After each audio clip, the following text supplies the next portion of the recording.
¿Qué ocurre cuando un joven soldado africano desafía al mundo entero a repensar la paz? Esta actitud no es casual ni improvisada. En vez de ofrecer discursos vacíos, Traoré decide arrojar luz sobre las contradicciones que rodean el concepto de paz desde la perspectiva occidental. Plantea preguntas directas y punzantes. ¿Cómo pueden Estados Unidos, Francia o Reino Unido hablar de paz con autoridad después de invadir, bombardear y saquear países en África, Asia y Medio Oriente? ¿Por qué, cuando África decide levantarse y reclamar su destino, la tachan de amenaza, pero cuando sufre en silencio, el mundo calla y mira hacia otro lado? Para Traoré, la paz no es un simple cese de hostilidades. Es un proceso vivo, profundo, enraizado en la justicia real, la dignidad y el bienestar material y espiritual de su pueblo. Paz es, para él, que los niños burkineses no tengan que irse a dormir con el estómago vacío, que las familias puedan dormir tranquilas sin temer el rugido de armas en la noche, que ningún soldado extranjero dicte, desde un despacho lejano, el rumbo de Burkina Faso. Su mensaje, directo y sin maquillaje, hielita y pone en evidencia el doble rasero global de quienes siempre han definido las reglas desde Europa o América. Imagina un joven de apenas 35 años, Ibrahim Traoré, presidente de Burkina Faso, que acaba de ser nominado al Premio Nobel de la Paz.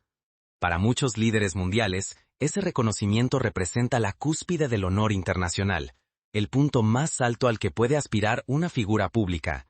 Es el símbolo por excelencia de la concordia y la reconciliación entre pueblos. Sin embargo, la reacción de Traoré sorprende, desafía protocolos y desconcierta incluso a quienes entregan el premio, rechaza las formalidades, incomoda al Comité Nobel y se niega a encajar en el molde que históricamente Occidente ha diseñado para los líderes africanos. Este choque de visiones no es nuevo. En la historia reciente, líderes como Patrice Lumumba en el Congo o Tomás Sankara en el mismo Burkina Faso pagaron con su vida el atrevimiento de desafiar el status quo internacional. Nelson Mandela, aunque finalmente reconocido como símbolo mundial de la paz, fue durante décadas etiquetado de terrorista por las mismas potencias que luego lo aplaudieron. El dilema de Traoré es, por tanto, histórico. Aceptar la definición tradicional de paz, que muchas veces significa sumisión y silencio, equivale a condenar a millones de africanos a la invisibilidad y la obediencia perpetua. Pero desafiar ese marco implica arriesgarlo todo, desde la estabilidad del país hasta la propia vida. ¿Quién tiene entonces el derecho real de nombrar lo que es la paz? ¿Un comité lejano, ajeno a las realidades africanas? ¿O los propios pueblos que sufren las consecuencias de la injusticia? Las palabras de Traoré son algo más que un desafío. Constituyen una invitación poderosa a mirar la paz desde el sur, desde la dignidad, la resistencia y la voz de quienes nunca han sido escuchados. ¿Estamos listos como humanidad para escuchar lo que el mundo calló durante generaciones? Para entender la fuerza de su mensaje, debemos conocer quién es Ibrahim Traoré y por qué su voz incomoda tanto. Nació en una familia humilde, en una aldea donde la pobreza no era solo estadística, sino una realidad cotidiana. A diferencia de muchos líderes, Traoré no proviene de una dinastía política, ni de una élite urbana. Es hijo de campesinos que aprendieron a resistir a la adversidad con pocos recursos y mucha dignidad. Antes de pisar el palacio presidencial en Ouagadougou, la capital de Burkina Faso, Traoré marchaba con botas gastadas y uniformes sin galones dorados. Sus recorridos lo llevaban por caminos polvorientos, donde el polvo se mezclaba con la esperanza y la rabia. Su uniforme era más símbolo de compromiso que de poder.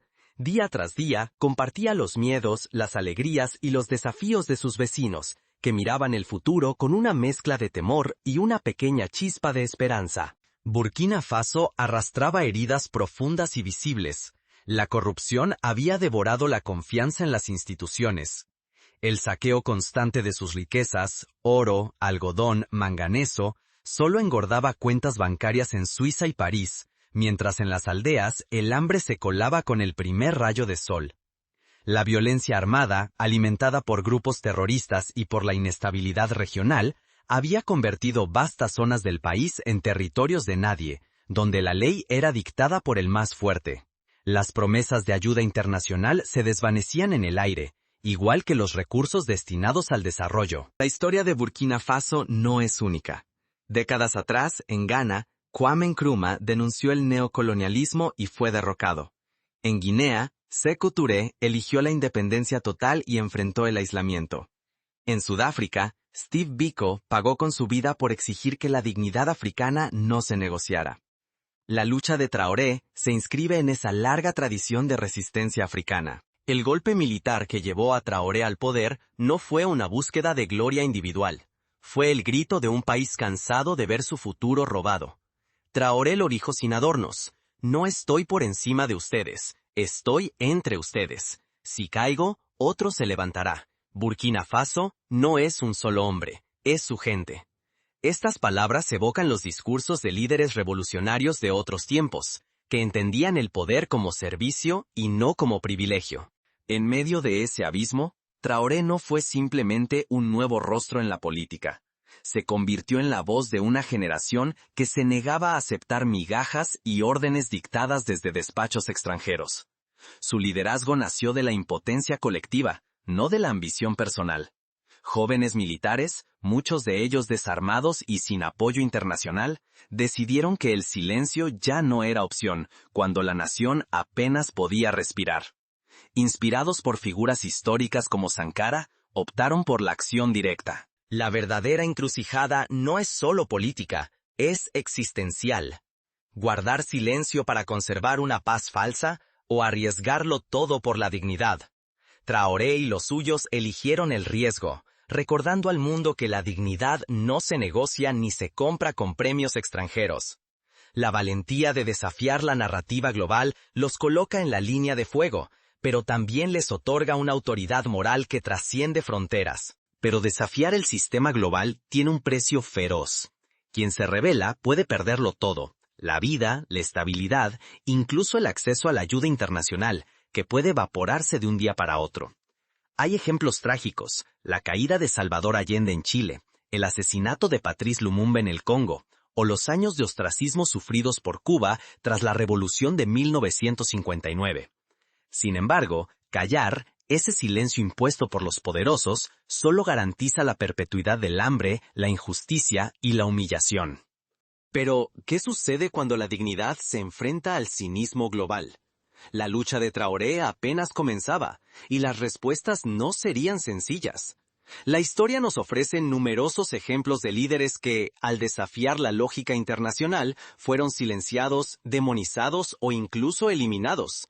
Martin Luther King Jr., antes de ser aclamado, fue espiado y perseguido por su propio gobierno. Gandhi, en India, sufrió cárcel y represión antes de ser reconocido como apóstol de la no violencia. Un formulario sencillo, una respuesta que no esquiva el filo, y la sala de Oslo, sede del Comité Nobel, se transforma en un inesperado campo de batalla ideológico. Ibrahim Traoré, presidente de Burkina Faso, no esconde las verdades incómodas, responde al Comité Nobel con sinceridad cortante. Sí, he usado la fuerza porque la paz es justicia, escribe con mano firme. Su confesión, lejos de buscar escándalo, lanza un desafío directo al corazón del Nobel y a la visión occidental de la paz. Los debates en Oslo se vuelven ásperos y personales.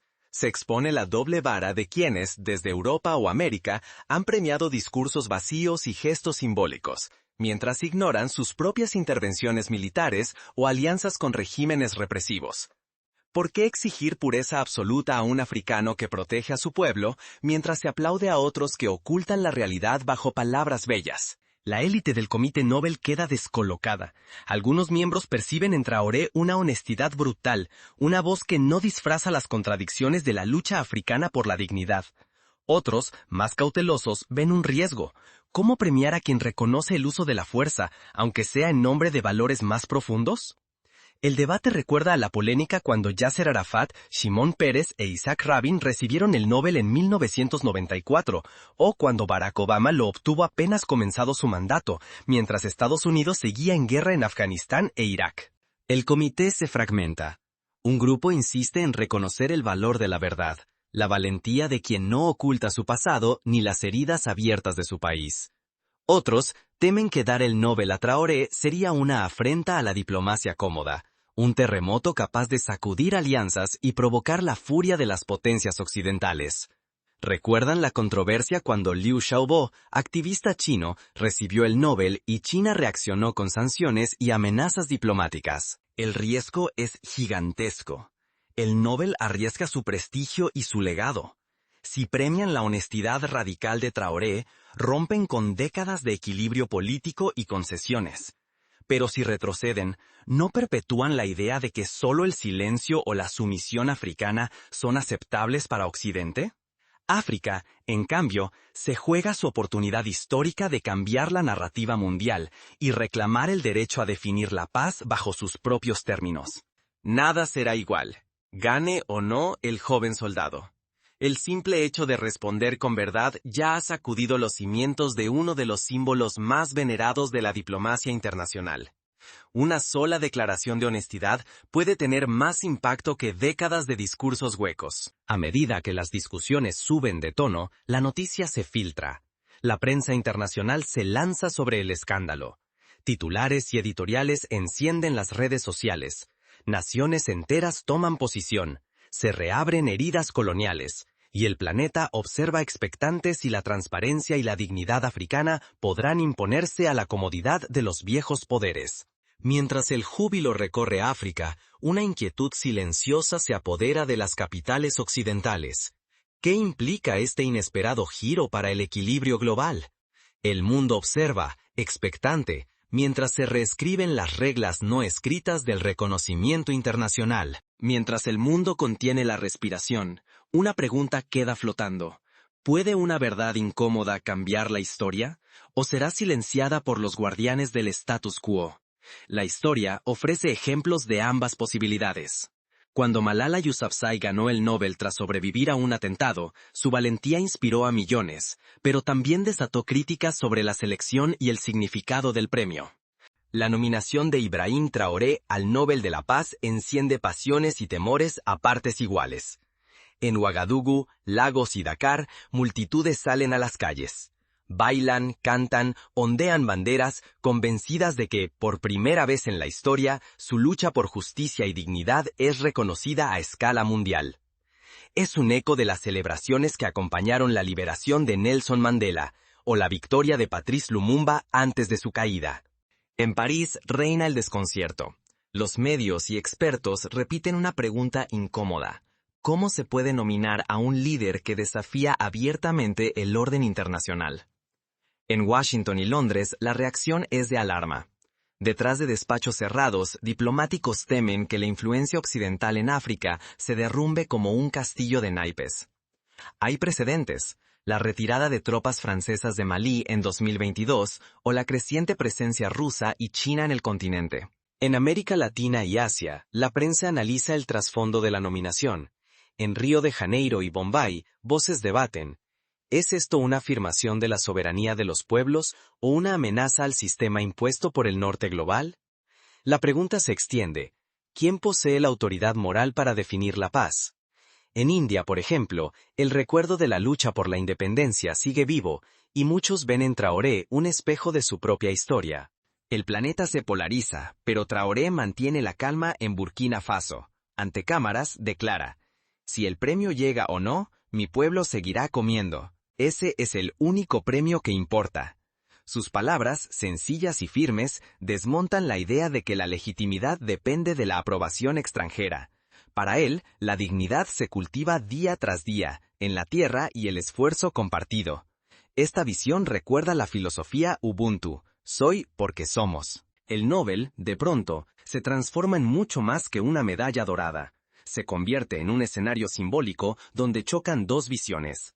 Una, que ve el premio como baluarte moral internacional. Otra, que lo percibe como oportunidad para que África asuma el papel de sujeto y no solo de objeto de la historia. Es una disputa sobre quién tiene derecho a narrar el relato global. ¿Qué puede enseñarnos el mundo de un capitán que devolvió el Nobel a su pueblo? En juego está la credibilidad de las potencias occidentales que durante décadas dictaron quién es digno de reconocimiento.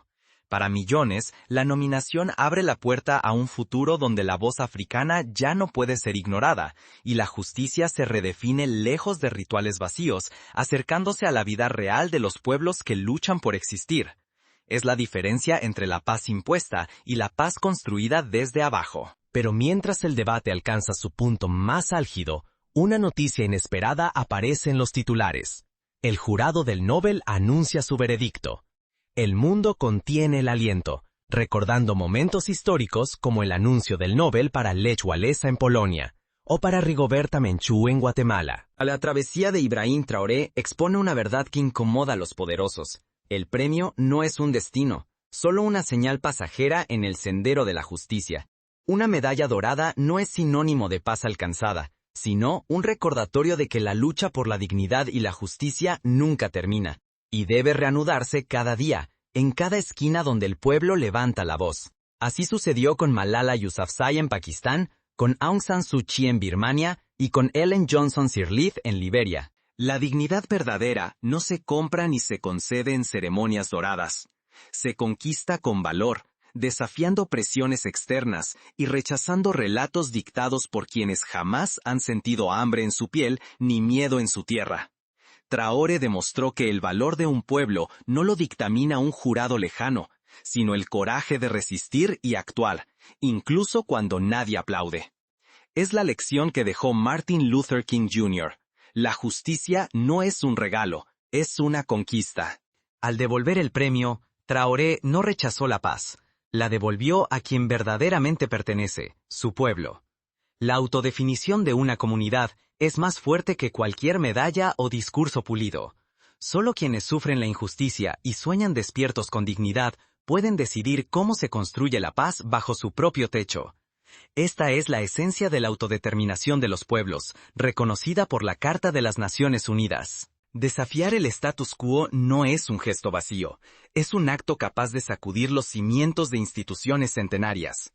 Cuando la verdad se enuncia sin temblor, desnuda las contradicciones de quienes proclaman la paz mientras comercian con el sufrimiento ajeno.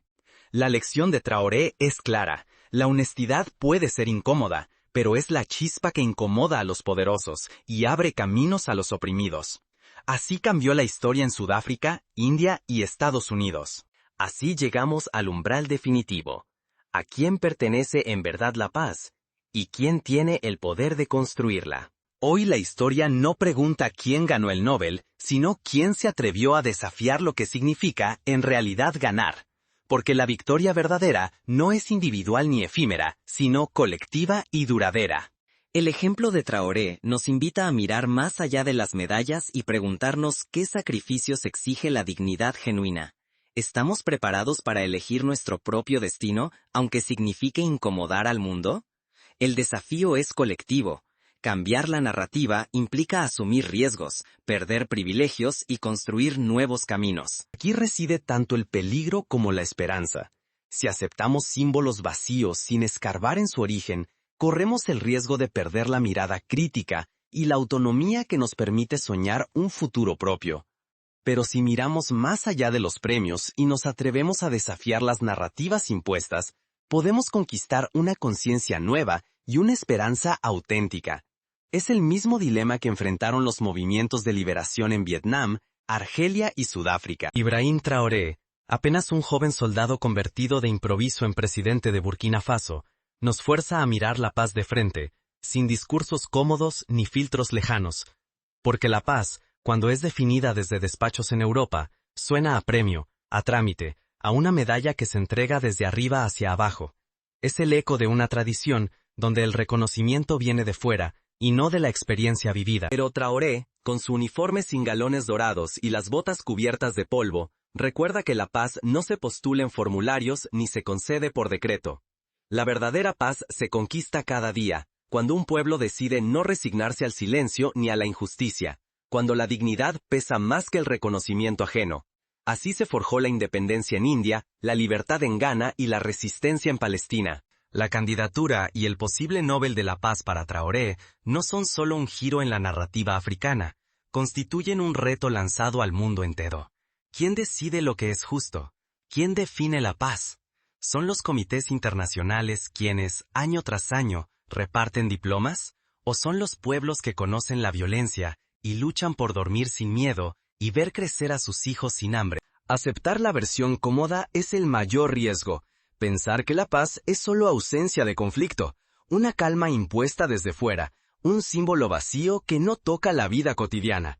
La verdadera cuestión es si nos resignamos a ser espectadores de la historia, o si nos atrevemos a ser protagonistas en la construcción de una paz auténtica, tejida desde abajo, con justicia y dignidad genuinas. El mundo puede seguir aplaudiendo desde lejos, repartiendo medallas y escribiendo discursos, pero solo quienes se atreven a incomodar y desafiar las narrativas establecidas pueden cambiar el significado de la paz. Es la lección de la primavera árabe, de los movimientos por la justicia racial en Estados Unidos, de las luchas indígenas en América Latina. Ibrahim Traoré nunca buscó premios ni aprobaciones extranjeras. Su lucha es una invitación a preguntarnos qué estamos dispuestos a aceptar como normal y qué queremos transformar. ¿Seguiremos creyendo que la paz es un regalo que se recibe? ¿O exigiremos que sea el reflejo de la justicia y la dignidad para todos? Hoy la historia no se escribe con tinta extranjera, sino con la voluntad de pueblos que deciden no dejarse definir por otros. El futuro de la paz está en juego, y depende de cada uno de nosotros decidir si seguimos el guión impuesto, o si por fin comenzamos a escribir el propio. Así, la pregunta queda abierta, pero ahora con una nueva luz. ¿Seremos capaces de romper el molde y construir una paz que refleje nuestras propias aspiraciones, nuestra dignidad y la justicia que merecen todos los pueblos del mundo? El ejemplo de Traoré nos invita a no conformarnos, a cuestionar y sobre todo a actuar. Porque la paz auténtica no se espera, se construye, paso a paso, cada día.